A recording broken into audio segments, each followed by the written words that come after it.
Hi, I'm Ryan Szymanski, curator for Battleship New Jersey Museum and Memorial. Last week, we did a video about the last time the 16-inch guns fired. April 18th, 1990, some 10 months before the battleship was decommissioned for the last time. And we asked what other lasts you'd like to see in the future. And the overwhelming result there was you wanted to hear about the last time the ship steamed under her own power. Well, that was July 20th, 1990. It would be another 8 months until February 8th, 1991 that the battleship is decommissioned. So, what all is going on around that time period? One of the major parts of decommissioning the ship was preserving her engineering plant so that they could potentially be used again in the future. While it seems crazy now with the ship 80 years old and serving as a museum, keep in mind that in 1991, the battleship only had some 21 or 22 years of steaming time on her, and even though she was about 50 years old at that time, still had some life left in her and had been reactivated 3 times previous to that. So her crew was pretty certain she would be reactivated again in the future, and they did a lot of work to preserve the ship for that eventuality. She would sit in mothballs for 8 years before starting the process of being turned into a museum in 1999, and finally happening in 2001. Maybe that is the final time that the ship is reactivated.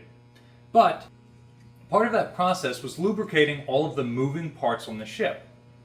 The lubricating oil, or preservative grease, would keep those unpainted parts from corroding over time. In fact, the museum is required to leave the engines inoperable so that we don't undo any of that preservation work that the Navy did. So let's look a little bit more at the timeline of the ship being inactivated. April 18th, she fires the main battery guns for the last time. On May 30th, they fire the 5-inch guns for the last time. On July 9th to 11th, the ship offloads all of her missiles. Later that week, July 16th to 20th, the ship spends 4 days offloading all of the main battery ammunition, secondary battery ammunition, and small arms ammunition on board into barges. Interestingly, she doesn't go to one of the ammunition piers like Seal Beach.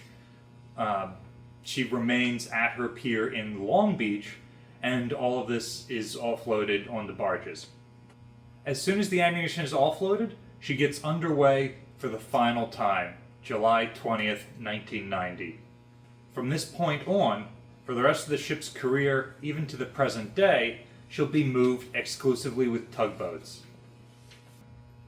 After completing some inactivation work pierside, on August 23rd, the ship is moved by tugboat into dry dock number 1 at Long Beach Naval Shipyard.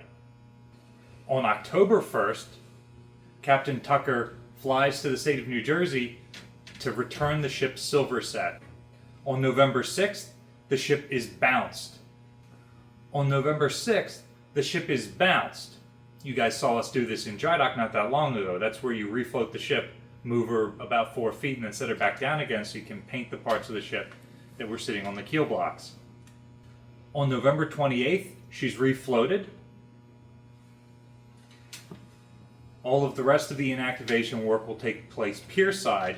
By February 8th, she's decommissioned in Long Beach, preparatory to being towed to Bremerton. So what do you think? After hearing that timeline, does it seem weird that the ship doesn't steam under her own power for her last 6 months in service? Or does it seem like there was enough work happening pierside that it made sense that her last time steaming under her own power was July 20th, 1990, and she's not decommissioned until February 8th, 1991? So now we've released a couple of videos about lasts in the ship's career. Are there any firsts in the ship's career you'd like to hear about in a future video? Let us know in the comment section down below. Battleship New Jersey receives operating support from the New Jersey Department of State, also from a number of other businesses and private individuals like yourselves. So really appreciate your support. There's a link in the description below if you'd like to donate to support the museum. You can also support us by liking, sharing, and subscribing so more people find out about the museum and our channel. Thanks for watching.